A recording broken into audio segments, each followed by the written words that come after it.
Hi, I'm Lillian Clark. And I'm Heliana Sutton, or Ellie. Okay, so now we're going to discuss the reading Raising Children as Multilinguals in the U.S. Context Perspectives from a Parent and Educator by Jia-Yong Choi. And we're going to start off with a summary. One thing that I thought a lot about was about like the misconceptions that many people had for Jia-Yong Choi in her teaching her children multiple languages at once. One of them that was how it might be very confusing for them to be learning different languages at once, which she proved to say that it was not true, and they were actually really great at knowing how to respond to her in her specific language and her mother-in-law in that specific language. So they were really able to separate home from school and each language. Another thing that was a misconception was that their home language would be forgotten as they went to school, but that also was proven wrong, and she had evidence for that in that her son was able to as well talk in each setting what he thought. Mm-hmm. And then since she was the primary caregiver and she was the one speaking Korean, she said that her children seemed to be almost like stronger in Korean, but what was really cool was that even though they had a dominant language, they were easily able to fluctuate between the three languages depending on who they were talking to and what situation they were in. So they could keep the three languages separate and it wasn't confusing them or anything like that, so that they could communicate with all of their caregivers and with the people at school. Also, what I thought was interesting and kind of sad was at the end when she talked about the experience that her children had in school. She said that the teacher kind of pressured her as the mother to speak more English at home and to get her children to learn English faster so that they would be able to be caught up in kindergarten when that started. And also that the little boy was bullied by his peers, that they called him a baby because he couldn't communicate with them as fluently in English, especially in those beginning years.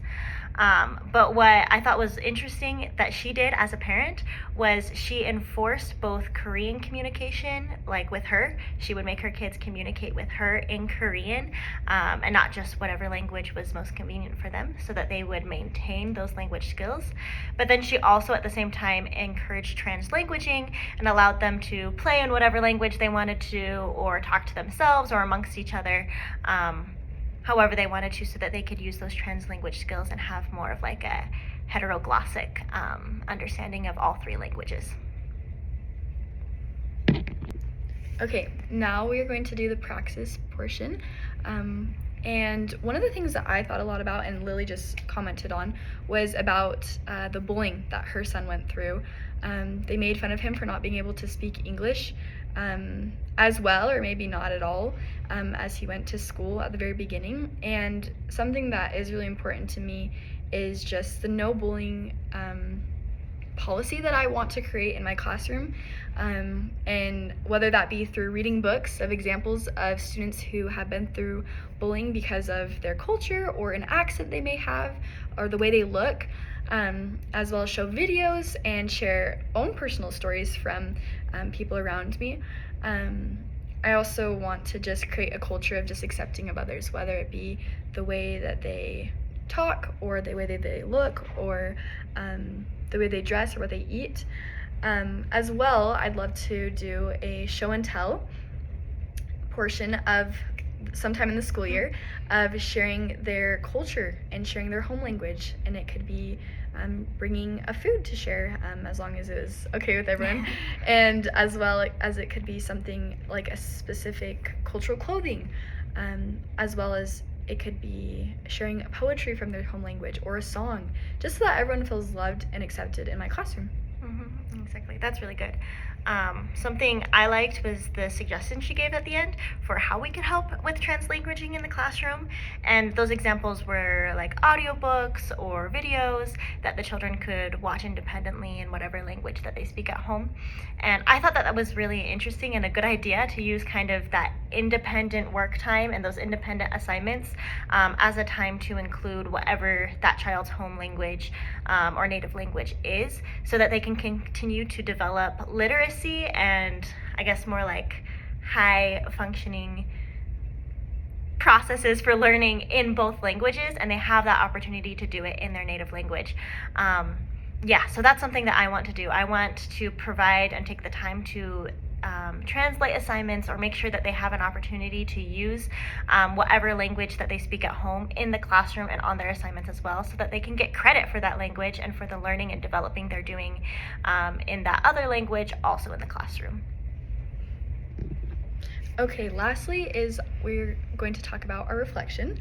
And I mainly agreed with almost everything that Zhao Yung Chui talked about. There's one thing that I disagreed about, and that was just about her wanting to pull out her son from preschool whenever she could. And I just personally feel that children need that structure and those schedules, and so possibly kind of just pulling him out at random at preschool, maybe when he's in the middle of play and wants to stay with his friends, something that could be more beneficial to him. I feel like it might be best to kind of have more structure in his life. But that being said, I totally agreed with all of her, how she kind of combated each misconception that she shared, and I absolutely love that she advocated for multi-language learning in the home, and she really proved and showed that it is possible and it can definitely happen. I agree. I liked this, I guess, experiment that she did. I think it's really awesome that she put in so much like intentional effort to help her children to develop all three languages and maintain kind of that cultural heritage, but also just all the benefits of being multilingual. One thing that I kind of questioned was whether or not this kind of process of, I guess, selecting everything very intentionally and practicing languages at home very intentionally is realistic for parents of, I guess, lower socioeconomic status who maybe don't have as much education in this topic or don't have the resources required to do this at home and alone without the support of a school. So I guess my overall opinion is that this is really good and it's something that lots of kids deserve, but as teachers we should support in that process so that they can actually achieve it. And that's our reflection.